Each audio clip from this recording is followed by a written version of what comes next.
My name is Allison Reed, 32 years old, standing in the falling snow with a homemade apple pie and carefully wrapped gifts. After driving across 3 states to surprise my family for Christmas, my heart swelled with anticipation as my mother opened the door of my childhood home. But instead of welcoming arms, her eyes turned cold. "Sorry, I think you have the wrong house," she said firmly before closing the door in my face. Before I continue this story, let me know where you're watching from in the comments below. Hit that subscribe button if you've ever felt the sting of family betrayal and want to join our community of survivors. Growing up in our modest 2-story home in small-town Ohio wasn't always picture-perfect, but we had our moments. My parents divorced when I was 15, leaving my mother Margaret to raise me and my younger brother Tyler alone. Dad moved to Florida with his new girlfriend, sending birthday cards with $20 tucked inside, that gradually dwindled to just Facebook messages as the years passed. Mom worked double shifts at the local hospital as a nurse administrator, her exhaustion visible when she'd collapse onto the sofa each evening, still in her scrubs. Tyler was 4 years younger than me, always the charming one with his dimpled smile and ability to talk his way out of trouble.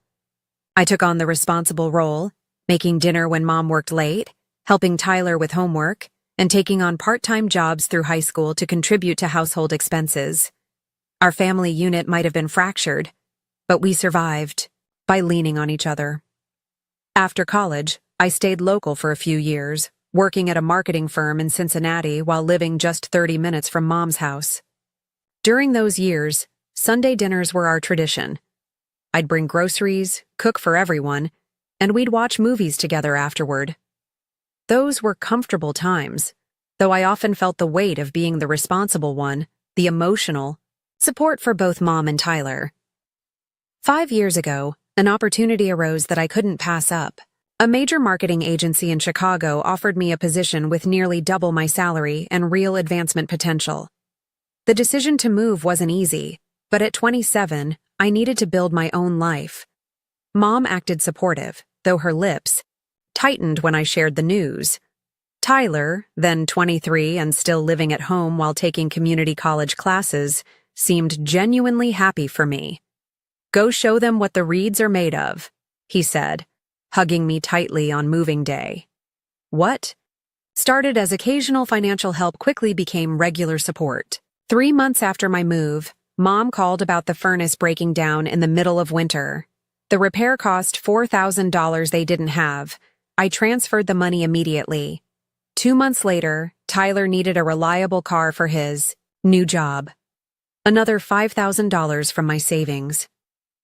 By the end of my first year in Chicago, I had set up automatic monthly transfers to both their accounts to help with expenses. Those transfers continued for years. $800 to Mom for mortgage assistance and $500 to Tyler for getting on his feet. I never questioned the ongoing need, assuming they would tell me when things improved financially. During the rare weekends I could visit, I noticed new furniture in the living room, Mom's updated kitchen appliances, and Tyler's growing collection of gaming equipment. They explained these as bargain finds or necessary investments. Meanwhile, our emotional connection grew increasingly strained. My calls went to voicemail more often. Family updates came primarily through social media, rather than direct conversations. When we did speak, the conversations revolved around their lives, their problems, with little interest in my promotion or the challenges of building a life in a new city alone. Holidays became pressure-filled obligations. 2 Thanksgivings ago, I spent 8 hours cooking while Mom and Tyler watched football, then complained the turkey was too dry. Last Christmas, I planned to visit but caught a terrible flu. Their disappointment seemed more about the gifts I wouldn't be bringing rather than missing my company. Still, I sent packages and transferred extra money for a special holiday dinner. This year was going to be different. I declined a company retreat to Jamaica, arranged coverage for my accounts, and spent weeks selecting perfect presents. For Mom, a cashmere sweater in her favorite shade of blue, and a spa package at the resort she'd always wanted to visit. For Tyler, the limited edition gaming console he'd been hinting about, and concert tickets for his favorite band's reunion tour. I even practiced making Grandma Reed's apple pie recipe until I could recreate it perfectly from memory. Our phone conversations leading up to the holiday were brief. Mom mentioned having a small gathering, but didn't elaborate when I asked who would be attending. Tyler texted rather than called, asking if I could chip in extra for holiday expenses. I transferred an additional $1,000 as my contribution to the festivities, assuming this would help make the holiday special for everyone. Throughout the autumn months, feelings of disconnection gnawed at me. Despite the physical distance, I should have felt closer to my family. The monthly financial support wasn't obligatory to me, but an expression of love, a way to remain connected to them despite the miles between us. Yet with each interaction, I sensed an invisible barrier growing, as if my decision to pursue my career had somehow betrayed them. Still, nothing prepared me for what would happen when I arrived on their doorstep Christmas Eve, arms laden with gifts and heart full of hope for reconciliation. The Chicago skyline disappeared in my rearview mirror as I headed east on the interstate, Christmas music playing softly on the radio. My apartment looked particularly empty that morning, the Christmas tree I'd decorated standing alone in the corner with just a few packages underneath for neighbors who might stop by. The real presents were carefully packed in my trunk, wrapped in silver and blue paper with handwritten tags attached to each. My boss Lisa had raised her eyebrows when I requested the full week off. "The Thornton account presentation is on the 28th, she reminded me. "Are you sure you can't do Christmas Day with family and be back for prep?" "I haven't had a real Christmas with them in years," I explained. "I need this time." What? I didn't tell her was how desperately I wanted to rebuild the closeness we'd lost. Lisa reluctantly approved my time off, making me promise to check emails remotely. The normally 8-hour drive stretched to nearly 12 as snowstorms across Indiana forced traffic to a crawl. I called Mom around noon to update her on my delayed arrival. "We're having dinner at 6, she said, her voice oddly flat. "Don't worry about rushing. We can save you a plate." "I'll try to make it in time," I promised. "I've got presents for everyone." A pause followed. "Everyone?" "Yes, for you and Tyler. And I can wrap something for anyone else who's coming," I offered, trying to sound casual while fishing for information about the small gathering. "That won't be necessary," she replied quickly. "Drive safely. The roads are probably bad." She hung up before I could respond. That conversation replayed in my mind as I inched along the interstate. Maybe she was just busy with preparations. Maybe the connection was bad. Still, her tone bothered me, lacking the warmth a mother should have when her daughter is braving snowstorms to see her. At a rest stop in western Ohio, I called Tyler, who answered on the fourth ring sounding slightly out of breath. "Hey sis, what's up?" Background noise nearly drowned out his voice. "Just checking in. I'm about 3 hours away now. The roads are clearing up." Cool. "Listen, I'm in the middle of something. Can I call you back?"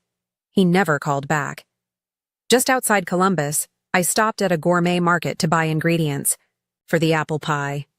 The store bustled with last-minute shoppers, everyone clutching lists and moving with purpose.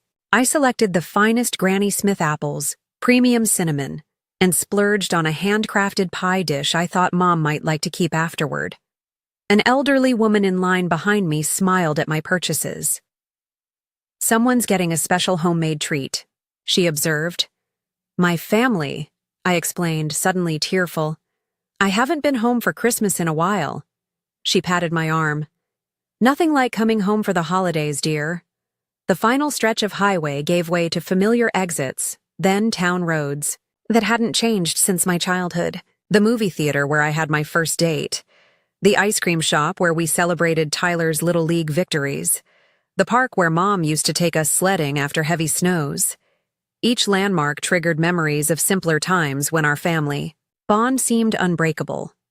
Main Street was decorated with twinkling lights and evergreen garlands, the town square dominated by a massive Christmas tree. I drove slowly past my old high school, noticing new construction had replaced the athletic fields. Life had continued here without me, the town evolving just as I had in Chicago. Turning onto Maple Avenue, I felt butterflies in my stomach. Our modest two-story colonial came into view, now adorned with tasteful white lights along the roofline and wrapped around the porch columns. I never remembered our decorations being so elegant during my childhood years. The driveway was full of vehicles I didn't recognize. A red SUV, a sleek black sedan, and what looked like a brand new luxury sports car alongside Mom's familiar blue Honda. Quite a gathering for Christmas Eve. Friends of Mom's from the hospital, perhaps? Or Tyler's college buddies? I parked along the curb, checking my appearance in the rearview mirror. The 12-hour drive had left me looking tired, but a quick application of lipstick and a brush through my hair helped. I wanted to look successful, happy, worth being proud of. Balancing the pie in one hand and a tote bag of gifts in the other, I navigated the freshly shoveled walkway. Christmas music and laughter spilled from inside, along with the mouth-watering aroma of roasting turkey. Through the front window, I glimpsed the living room Christmas tree, much larger and more elaborately decorated than in years past. The sight of stockings hanging from the mantel made me wonder if one bore my name. Snow crunched beneath my boots as I climbed the porch steps. Taking a deep breath to calm my nerves, I shifted the packages in my arms and pressed the doorbell. The music inside dipped in volume. Footsteps approached.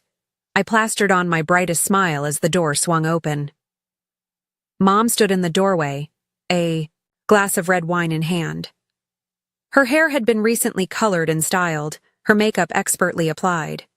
She wore an elegant black dress I'd never seen before, with a sparkling necklace that caught the light. For a split second, joy flashed across her face before being replaced by something entirely unexpected. Alarm. Her eyes widened as she took in my snow-covered boots, the steaming pie in my hands, and the bag of gifts. Behind her, I caught glimpses of people moving about. The dining room table set with what appeared to be fine china and crystal glasses. This wasn't a small gathering. This was a full-scale holiday dinner party. Mom's fingers tightened around her wine glass as she positioned herself to block my view of the interior. The warm, familiar greeting I'd anticipated never came. Instead, she uttered the words that would shatter my world. "Sorry, I think you have the wrong house," Mom said, her voice carrying just enough volume for anyone nearby to hear. I blinked, certain I'd misheard. "Mom? It's me, Allison." Her expression remained fixed, eyes darting nervously over her shoulder, before returning to me. "I'm afraid you must be confused," she continued with the charade. "There's no Allison here." The pie felt suddenly heavy in my hands. A cold gust of wind sent snowflakes swirling around us on the porch, some landing on the steaming pastry. "Mom, what are you talking about? I drove all day to get here. We talked on the phone earlier." My voice trembled as confusion gave way to the first tendrils of hurt. She leaned forward slightly, lowering her voice. "This isn't a good time, Allison. You should have called to confirm." "I did call. You knew I was coming." The pitch of my voice rose with incredulity. Behind her, a man's voice called out, "Margaret, who's at the door? We're ready for the toast." Mom glanced back into the house before facing me again, her expression hardening. "Like I said, you have the wrong house. Merry Christmas." She began closing the door. "Wait!" I wedged my boot in the narrowing gap. "At least let me give you these gifts. I drove across 3 states. The door paused. For a fleeting moment, I thought she might relent, might invite me in from the cold to join whatever celebration was happening, inside my childhood home. Instead, she whispered, "Not now, Allison." "Please just go." "Margaret?"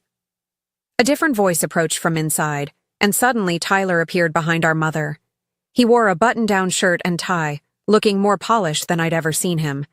His eyes met mine, widening in recognition, and then, unmistakably, panic. "It's nothing," Mom told him, still maintaining her bizarre pretense. "Just someone who got the wrong address." Tyler stared at me, conflict evident in his expression. For a moment, I thought he might contradict her, might welcome his sister who had faithfully sent him $500 every month for years. Instead, he placed a hand on Mom's shoulder. "Everything okay out here?" he asked, pointedly avoiding addressing me directly. "Fine," Mom replied. "I was just explaining the situation." From the dining room came sounds of laughter and clinking glasses. A woman's voice called out, "Tyler, your girlfriend is telling that hilarious story about your trip to Aspen." Girlfriend? Aspen? With what money had my chronically unemployed brother taken a ski vacation? "I'll be right there," Tyler called back, still not acknowledging me. To Mom, he murmured, "We should get back to our guests." Our guests. Not including me. Mom nodded and faced me again, all pretense of not recognizing me apparently abandoned now that Tyler had joined her. "You need to leave, Allison. This is embarrassing for everyone." "Embarrassing?" I repeated, the word hitting like a physical blow. "I'm family. How is that embarrassing?" "We have important people here tonight," she hissed. "Tyler's girlfriend's parents, my new friends from the country club." "Country club? On a nurse administrator's salary?" "We can talk tomorrow," she continued. "This isn't the right time for your unexpected visit." My arms began to tremble under the weight of the pie and gifts. So when exactly would be the right time to see my own family at Christmas? Tyler shifted uncomfortably but remained silent. From inside, a chorus of voices began counting down for something. 10, 9, 8! Just go, Allison, please. Mom's voice held no warmth, no apology, only irritation at the inconvenience I'd become. 7, 6, 5, the voices continued. Tyler finally spoke directly to me, his voice barely audible. "You should have called first, sis. 4, 3. Mom seized the opportunity of my stunned silence to push my foot away from the threshold. "Merry Christmas," she said mechanically, then closed the door firmly in my face. 2, 1. From inside came cheers and applause, the celebration continuing without interruption, as if the daughter of the house hadn't just been turned away like a stranger.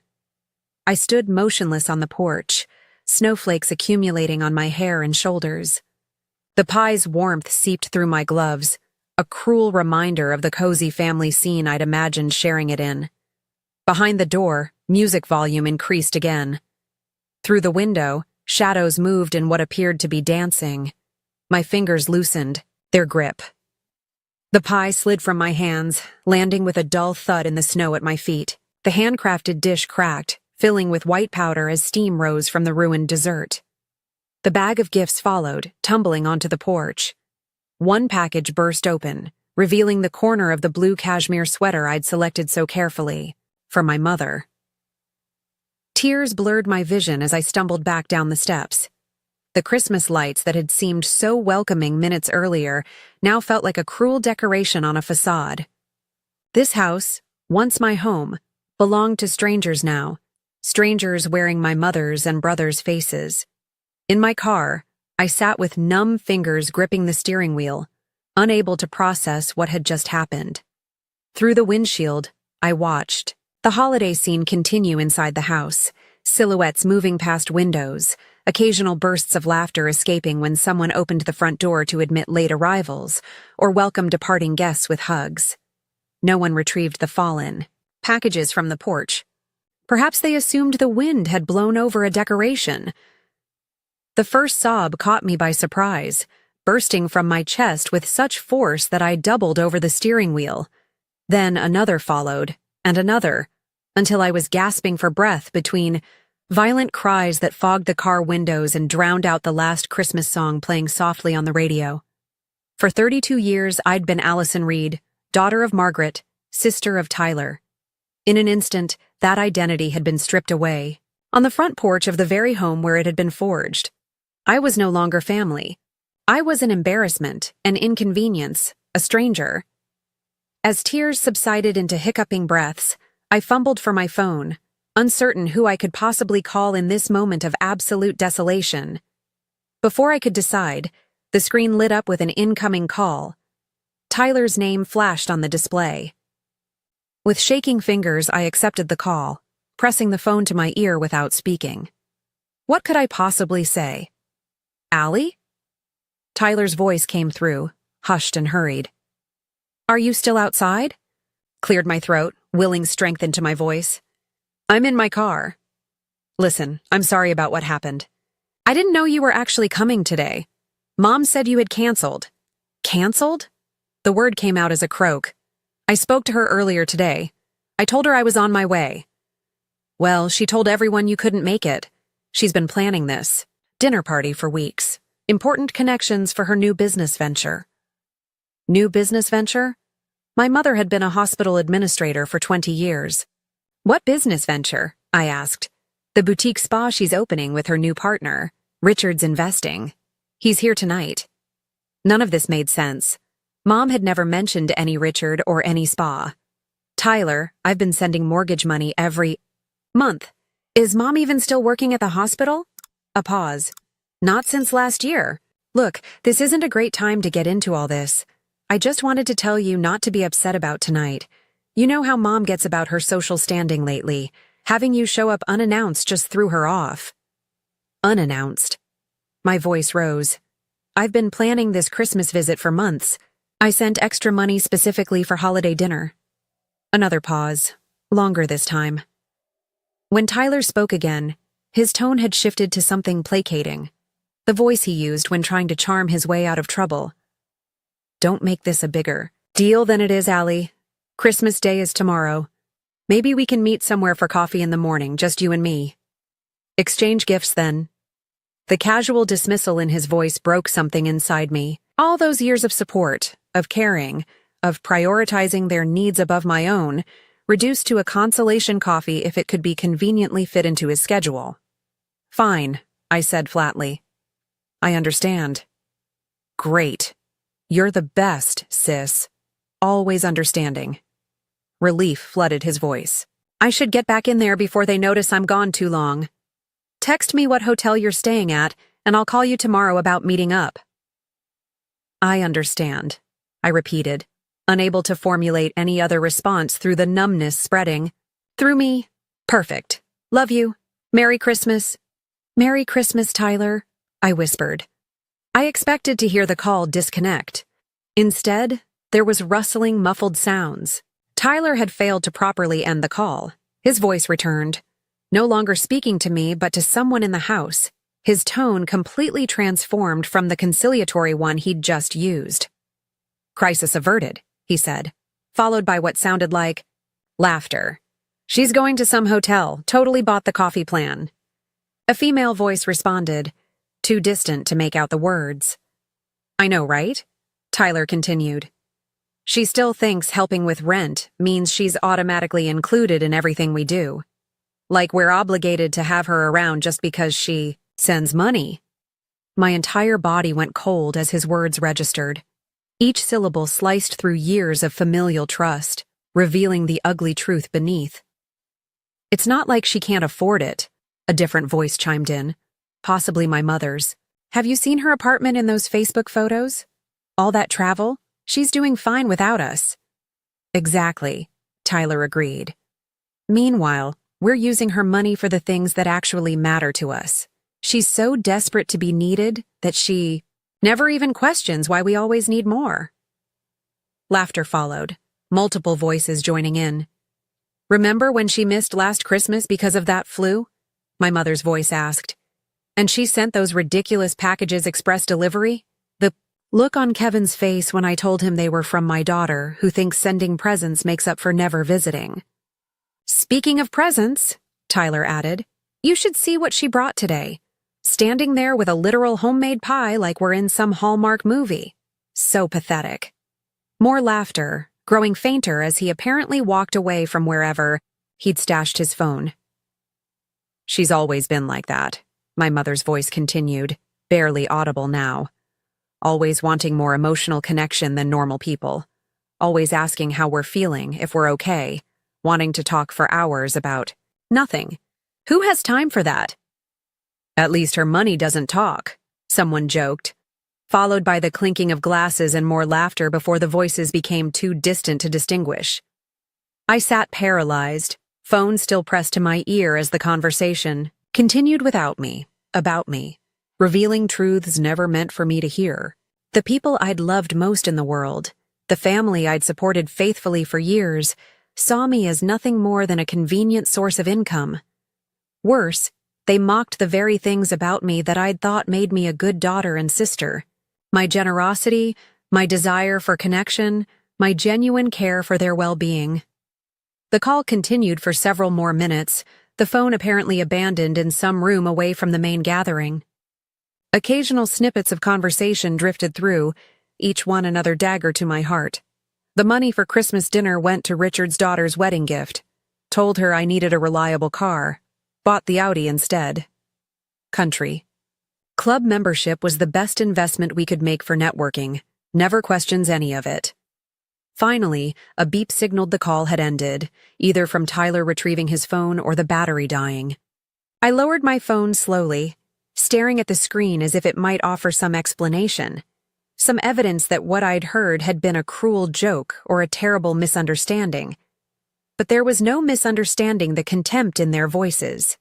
No, misinterpreting the calculated exploitation revealed in their casual conversation. For years, I'd been nothing but a distant ATM to them, valued only for financial support while being mocked for seeking emotional connection in return. Through the fog of betrayal, one thought crystallized with surprising clarity. I needed documentation.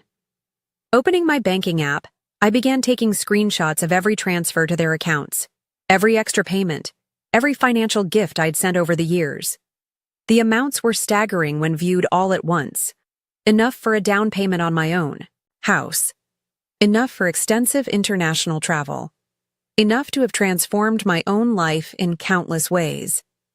Instead, it had funded country club memberships I'd never heard about. Ski trips to Aspen that were never mentioned.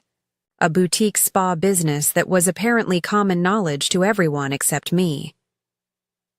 As my finger scrolled through years of transactions, memories surfaced alongside them. The promotion celebration I'd attended alone because they were too busy to visit Chicago. The hospitalization for appendicitis where neither of them came to see me. The achievement awards and recognition dinners where other colleagues were surrounded by proud family members while I sat alone, all while the money flowed steadily from my account to theirs. The snow continued falling outside, covering my car, in a thick white blanket as I sat inside, methodically documenting years of financial support juxtaposed against years of emotional neglect. With each screenshot, each saved email requesting, "Just a little extra this month," something shifted inside me. The paralyzing pain began hardening into something else entirely. Resolve. The Riverside Inn's neon vacancy sign glowed through the swirling snow, a beacon of temporary shelter. It wasn't the Christmas Eve I'd imagined, checking into a roadside motel alone instead of sleeping in my childhood bedroom, but nothing about this night had gone as planned. "Just passing through?" the night clerk asked as he processed my credit card. "Something like that," I replied, unable to explain that I was suddenly homeless in my hometown, cast out by my own family. Room 118 smelled of industrial cleaner and staleness, its beige walls and outdated floral bedspread a far cry from the festive warmth I'd anticipated for the holiday. I placed my overnight bag on the luggage rack and sat on the edge of the bed, still wearing my coat, still not quite believing the events of the past 2 hours. The clock on the nightstand read 10:28 p.m. In normal families, this would be a time of winding down Christmas Eve celebrations, perhaps preparing for children to wake excited in the morning, or enjoying final moments together with loved ones before the big day. In my family, if I could even call them that anymore, the party at my mother's house was likely still in full swing. My existence already forgotten or worse, served up as an amusing anecdote for their glamorous guests. Sleep was impossible. My mind replayed the rejection at the door, followed by the devastating phone conversation, analyzing each word for any trace of affection or regret. There was none, only calculation, mockery, and casual cruelty. Opening my laptop, I connected to the motel's spotty Wi-Fi and accessed my email. If the verbal evidence I'd overheard wasn't enough, surely there would be written confirmation of their deception. I started with Tyler, searching his name in my inbox. The results were illuminating. Scrolling through years of communication revealed a pattern so obvious I wondered how I'd missed it. Every contact initiated by Tyler followed a predictable cycle. Casual check-in, update on some promising opportunity, subtle or direct mention of financial challenges, request for assistance, effusive gratitude upon receipt, then silence until the next need arose. 10 minutes into my search, I found something even more damning. An email Tyler had forwarded to me accidentally 2 years ago, apparently intended for our mother. She agreed to the extra $1,000 for the car repairs. That should cover the rest of the down payment on the boat. Maybe mention something about the transmission next month if we need the summer storage fees covered too. I remembered sending that $1,000, remembered the relief in Tyler's voice when he called to thank me, saying the repairs meant he could keep his job since he wouldn't miss shifts due to unreliable transportation. I'd felt good about helping, proud even. Meanwhile, they'd been laughing at my gullibility while spending my hard-earned money on luxury items. My mother's emails followed similar patterns, though more subtle. She specialized in health scares and house emergencies, always downplaying their severity when requesting funds, but dramatically emphasizing the crucial timing of my assistance. One thread particularly stood out: her desperate pleas for help with mortgage payments to avoid foreclosure coincided with social media posts, which I hadn't noticed at the time, showing her vacation in Sedona at a luxury spa resort. The mortgage payments. For 3 years, I'd been transferring $800 monthly toward what I believed was saving my childhood home from financial distress. Had there even been a mortgage crisis? Or was that another fabrication? With growing dread, I searched my credit card statements next. Authorized user additions I'd approved years ago for emergencies only showed consistent usage for restaurants, clothing stores, and entertainment venues. A separate card I'd provided for medication costs had been regularly maxed out at high-end department stores and electronics retailers. The more I searched, the more evidence materialized. What had begun as occasional familial support had evolved into systematic financial exploitation. By conservative estimates, I had given them over $80,000 in direct transfers alone over the past 5 years, not counting credit, card charges, gifts, or other indirect support. The bathroom mirror reflected a stranger when I finally stood to splash cold water on my face. Red-rimmed eyes, hollow cheeks, hair disheveled from running my hands through it repeatedly in disbelief. This woman looked broken, betrayed. But something else flickered in her expression too, something steely and determined. At the desk, I opened a new document and began typing. No emotional language, no accusations, just facts, dates, amounts, stated purposes versus discovered actual uses. A complete accounting of financial support provided and the systematic deception surrounding it. By 3 a.m., I had created a comprehensive record of every dollar given, every lie told, every manipulation tactic employed. The document complete, I saved it, then opened my banking app again. The interface was familiar. The actions I was about to take were not. My finger hovered over the screen, a lifetime of family loyalty battling with the undeniable evidence of betrayal. Family doesn't do this to each other, I whispered to the empty room. The first step was the automatic transfers. $800 monthly to Margaret Reed, $500 monthly to Tyler Reed. With a few taps, both were canceled, effective immediately. Next, the credit cards. I logged into each account, reporting the authorized user cards as compromised and requesting immediate cancellation. For the separate card in my name that my mother used for emergencies, I reported it lost and requested a replacement with a new number. Finally, the mortgage assistance. This would require a phone call in the morning, but I made a calendar appointment, to contact the bank first thing. Each action brought a strange mixture of pain and liberation. These financial ties had been my primary connection to my family for years, the tangible expression of love and support I could provide from a distance. Cutting them felt like severing limbs. Yet with each transaction canceled, each exploitative access point closed, my breathing grew steadier, my thinking clearer. By dawn, I had systematically dismantled the financial infrastructure that had defined my family relationships for the past 5 years. My bank accounts were now solely mine. My credit was protected. My future earnings would serve my own needs and goals. The room's cheap drapes did little to block the Christmas morning sunrise. Golden light spilled across the table where my laptop displayed the completed documentation of financial abuse and my methodical response to it. Outside, distant church bells chimed, calling the faithful to Christmas services. I should have felt devastated. In many ways, I was. But rising alongside the grief was something unexpected, a profound sense of having reclaimed control over my own life. For years, I'd poured resources into a bottomless pit of need that was never really need at all, just greed disguised as family obligation. Picking up my phone, I composed a single email addressed to both my mother and brother. Subject: termination. Of financial support effective immediately, I have canceled all automatic transfers, removed authorized users from my credit accounts, and will no longer be providing financial assistance of any kind.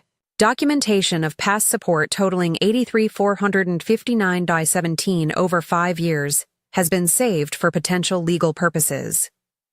Do not contact me regarding financial matters again. Allison. Short, direct, unemotional.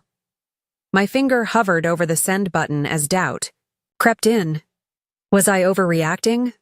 Was I throwing away my only family over money?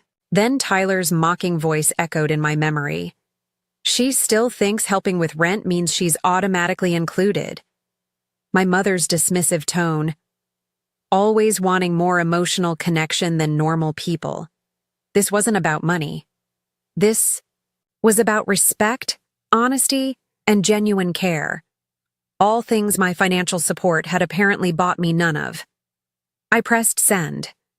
Then I packed my overnight bag, checked out of the motel, and pointed my car back toward Chicago, leaving behind the broken pieces of what I'd always thought was family love. The interstate stretched before me, surprisingly empty on Christmas morning. Most people were home with their families, opening presents, preparing festive meals, creating memories. I gripped the steering wheel with determination, each mile putting distance between me and the shattered illusion of my family bonds. At the first rest stop across the Indiana border, I pulled over to make the calls that couldn't wait. The bank's customer service operated with a skeleton crew for the holiday, but after explaining my situation as a possible fraud case, I was transferred to their security department. So you've been sending regular payments labeled as mortgage assistance to this other party? The representative clarified. Yes, for 3 years.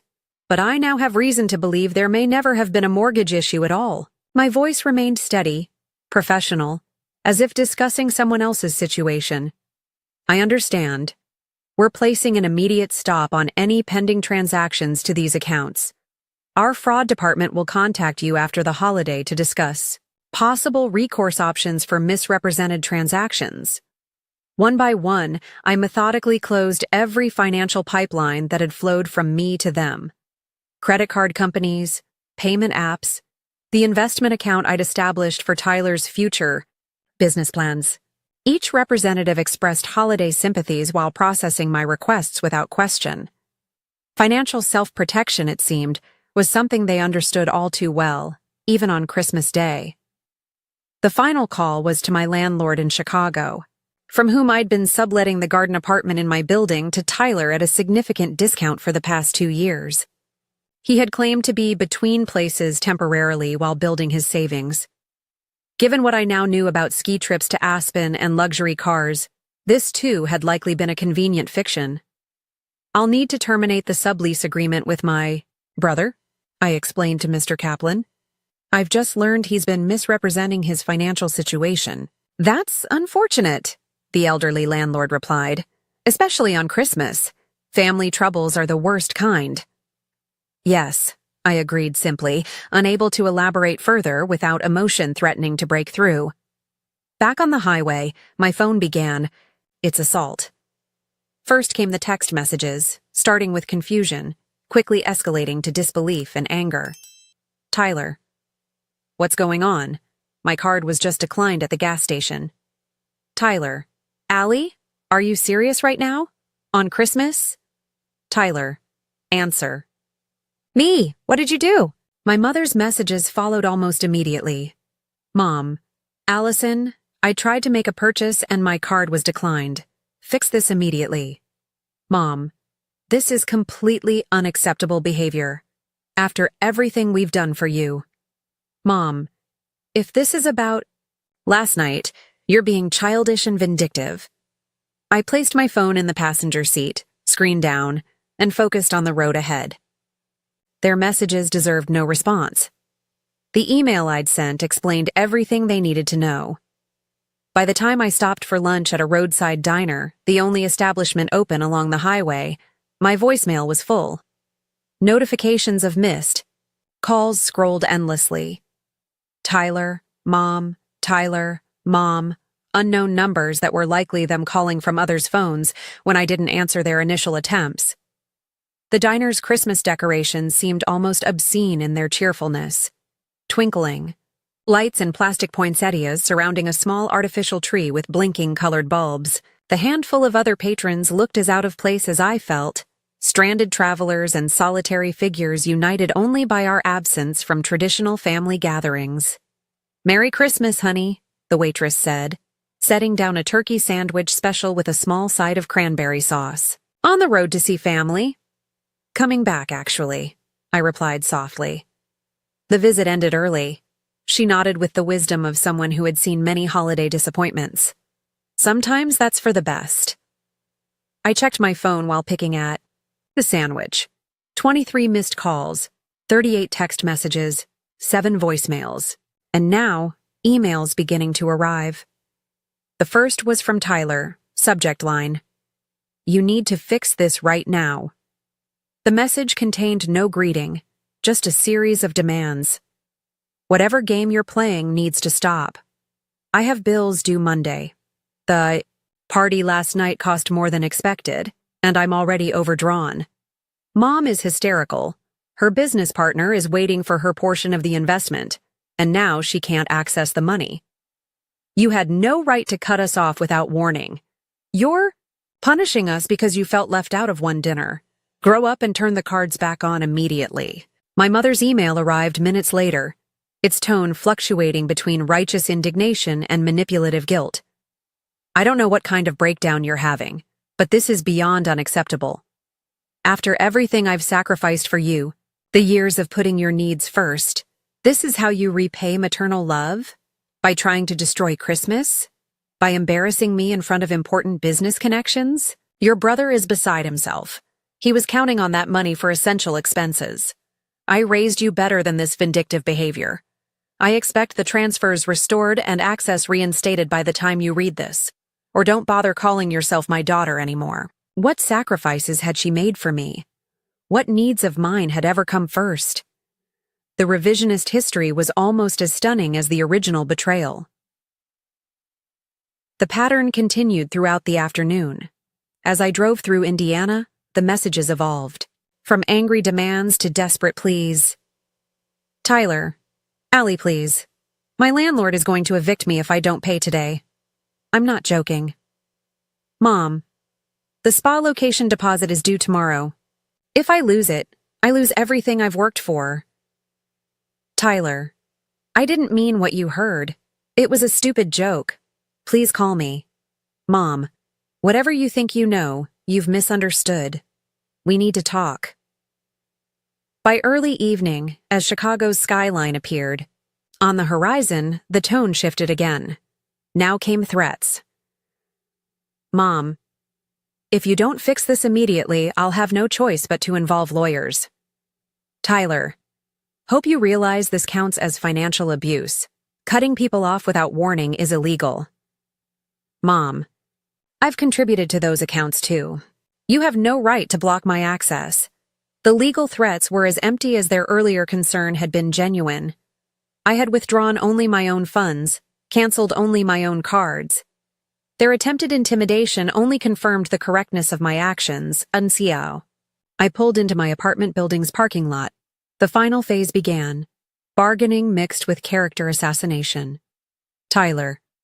Okay, you've made your point. Very dramatic.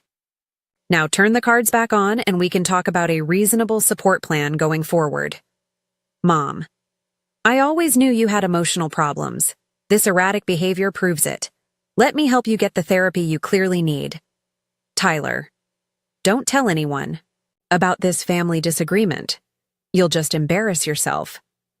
By the time I unlocked my apartment door, greeted only by the silent Christmas tree and the stale air of a home left unoccupied for days, I had 47 missed calls. The final voicemail left by my mother captured the essence of our entire relationship. Allison, this is your mother. I don't know what kind of point you're trying to make with this financial tantrum, but it ends now. We have always been there for you, always supported your choices, even when you abandoned your family to move to Chicago. All we've ever asked, in return, is minimal financial help during difficult times. If you've somehow convinced yourself we've taken advantage, that's your own insecurity talking. Call me back immediately so we can resolve this misunderstanding. And Allison? Your brother and I expect compensation for the emotional distress you've caused today. This was supposed to be a special Christmas. I deleted the message, along with all the others, without responding. Setting my phone to Do Not Disturb, I placed it on the charger and walked to the kitchen to make tea. The apartment felt different somehow, not emptier as I'd feared, but cleaner. As if a long festering infection had finally been lanced, painful, in the process but necessary for healing. On my refrigerator, a save-the-date magnet for a colleague's spring wedding caught my attention. 6 months ago, I'd automatically assumed I'd attend alone, as I did most events. Now, I wondered if I might invite someone, build new connections, create a chosen family to replace the biological one that had proven so hollow. By morning, my phone showed 61 missed calls. I left them all unanswered as the first day of my new life began.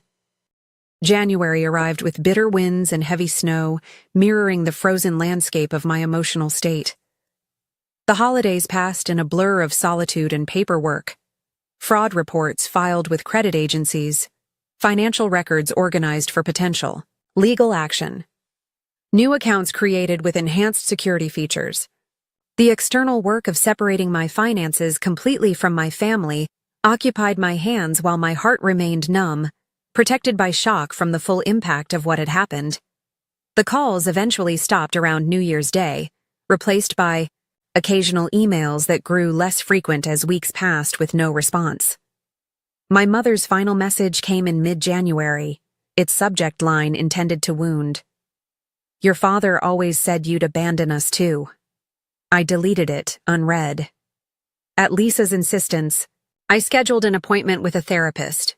Something's different about you, my boss had observed after the Thornton presentation, which I'd delivered flawlessly despite my internal turmoil. Whatever happened over Christmas has changed you. Dr. Kaur's office became a sanctuary where I could finally verbalize the magnitude of the betrayal without fear of judgment. In our first session, I struggled to even name what had happened. My family, they didn't want me anymore, was all I could manage before tears overwhelmed me. By our third meeting, I could articulate more clearly. They used me for money while mocking my desire for connection. They saw my generosity as weakness to exploit, not love to reciprocate. What you're describing is financial abuse, Dr. Kaur said gently, combined with profound emotional manipulation. Your grief is completely appropriate. Grief. That word unlocked something. I wasn't just angry or hurt. I was grieving the death of relationships I'd believed in all my life. The mother I thought had loved me had never existed. The brother I'd protected and supported had been playing A role. The family I'd sacrificed for was a fiction I'd created and maintained through willful blindness. February brought small victories. I opened a separate savings account, redirecting the funds previously sent to my family toward my own future. By month's end, I had accumulated enough for a weekend getaway, my first truly selfish expenditure in years. 2 days at a lakeside cabin with novels, hiking trails, and absolute solitude gave me space to breathe, to imagine a life defined by my own choices rather than others' needs. Identity is the next challenge, Dr. Kaur suggested upon my return. Who is Allison Reed when she's not primarily a daughter or sister? When she's not defined by caretaking or financial support? That's what you get to discover now. The question haunted me through March's thaw. Without family obligations draining my energy and resources, unexpected space opened in my life. I accepted dinner invitations from colleagues I'd previously been too busy to get to know. I joined a weekend photography class, rekindling an interest abandoned years ago when family emergencies consistently interrupted my hobbies. One evening in early spring, my downstairs neighbor Clara invited me for coffee. An elderly widow whose children lived overseas, she had always greeted me warmly in passing, but we'd never moved beyond pleasant small talk. "I notice you stopped rushing out of town on holidays," she observed, serving homemade lemon cake alongside strong coffee. Family troubles? Something about her direct kindness broke through my practiced deflections. I discovered my family was using me for money while actively excluding me from their lives. Instead of the awkward sympathy I'd come to expect, Clara nodded matter-of-factly. My son in Australia did something similar, convinced me to sell my summer cottage to fund his business, which turned out to be a yacht. Her frankness startled a laugh from me. "What did you do?" "Cut him off completely for 2 years. When he finally came back apologizing, I had conditions. Real accountability. Regular contact that wasn't about money. 5 years later, we're rebuilding something healthier." She poured more coffee. "Not saying that's your path, mind you. Some relationships can't and shouldn't be salvaged." That conversation marked a turning point. Clara introduced me to her weekly card group, 4 women and 2 men in their 60s and 70s who welcomed me without question. They taught me canasta, shared stories of their own family complications, and never probed when topics became uncomfortable. With them, I experienced community without obligation, affection without exploitation. By summer, my professional life blossomed alongside these new personal connections. The energy previously consumed by family drama now fueled creative projects. At work, Lisa promoted me to lead our agency's newest high-profile account. My savings grew steadily. I began researching first-time homebuyer programs, imagining routes of my own choosing. When Clara's building elevator broke in July, I naturally helped organize a schedule of neighbors to assist with groceries and errands. My contribution evolved into Sunday dinners in her apartment. Cooking skills once used to nurture my ungrateful family now serving to build genuine friendships. Other neighbors joined occasionally, creating an impromptu chosen family that expanded. With each gathering, "You're good at creating connection," Clara observed one evening as we washed dishes together. That was never the problem. The problem was the people you were connecting with didn't deserve it. As Thanksgiving approached, the holiday anxiety I anticipated felt surprisingly distant. When Clara asked about my plans, I hesitated only briefly, before suggesting we host dinner together for our growing circle of friends. The meal we created bore no resemblance to traditional family gatherings of my past. No tension, no calculated exchanges, no keeping score. Just genuine appreciation and the comfortable silence of people who enjoy each other's company. Christmas loomed larger in my emotional landscape. Dr. Kaur suggested confronting it directly, rather than pretending the anniversary of my family severance didn't matter. "What would a healing Christmas look like for you?" she asked in our early December session. The answer came with unexpected clarity. Rather than seeking replacement family experiences, I wanted to transform the holiday's meaning entirely. I signed up to volunteer at a community center serving Christmas dinner to isolated seniors and struggling families. The The center director mentioned they lacked gifts for several seniors on their list. I could help with that, I offered, thinking of the fulfillment I'd once found in selecting perfect presents for people who had secretly mocked my efforts. Shopping for strangers who would genuinely appreciate the thought behind each gift brought unexpected joy. I took care learning the seniors' histories from center staff, selecting items that acknowledged their individuality rather than just their needs. A vintage jazz record for Mr. Washington, who had played saxophone in clubs across Chicago in his youth. A cashmere scarf in her favorite shade of purple for Mrs. Diaz, who had taught art before arthritis claimed her dexterity. On Christmas Eve, exactly 1 year after standing shocked and rejected on my mother's porch, I helped decorate the community center.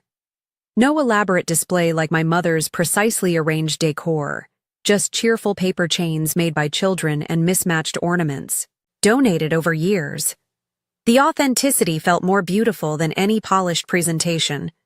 Christmas morning dawned clear and cold. Before heading to the center, I logged into my banking app and made an anonymous donation to a family support nonprofit, deliberately choosing one that specialized in helping people establish financial independence from toxic relationships. The amount matched exactly what I would have sent my mother and brother in holiday extras the previous year. The community center buzzed with activity when I arrived. Volunteers in Santa hats served food, distributed gifts, and simply sat talking, with attendees who had no one else to spend the day with. I found myself assigned to Mrs. Chen's table, a 92-year-old former mathematics professor whose sharp wit and observation skills reminded me of Clara. "First time volunteering?" she asked between bites of turkey. "Yes. First Christmas since I lost my family." She studied me with keen eyes. "Lost as in died, or lost as in discovered they weren't worth keeping?" "The second one," I admitted, surprised by my own candor. She nodded. "Been there. Married 47 years to a man who had a second family in Detroit. Found out when he died and they showed up at the funeral." She patted my hand. "You'll survive. Might even like the person you become after." In April, almost 16 months, after the Christmas rejection, I was walking through downtown Chicago when I glimpsed a familiar face. Tyler stood examining a shop window, older looking somehow, less polished than the last time I'd seen him. When he turned and saw me, his expression cycled rapidly through shock, calculation, and an attempt at casual warmth. "Allie! Wow! What, are the odds?" He stepped toward me, arms outstretched as if for a hug. I maintained my distance, nodding politely. "Tyler, I didn't know you were in Chicago. Just for a conference." His eyes assessed me, undoubtedly noting my new haircut, the tailored coat, the general aura of well-being I'd been told I now projected. "You look good. Really good." "Thank you. I am good." The simple truth of that statement surprised me. An awkward silence followed. He shuffled his feet, clearly uncomfortable with my lack of questions about his life or my mother. "Listen," he finally began, "about what happened." "It's in the past," I interrupted calmly. "I've moved forward." His expression flickered between relief and disappointment. Relief at being spared accountability. Disappointment at not getting whatever reaction he'd anticipated. "Mom asks about you sometimes," he offered, an obvious lie.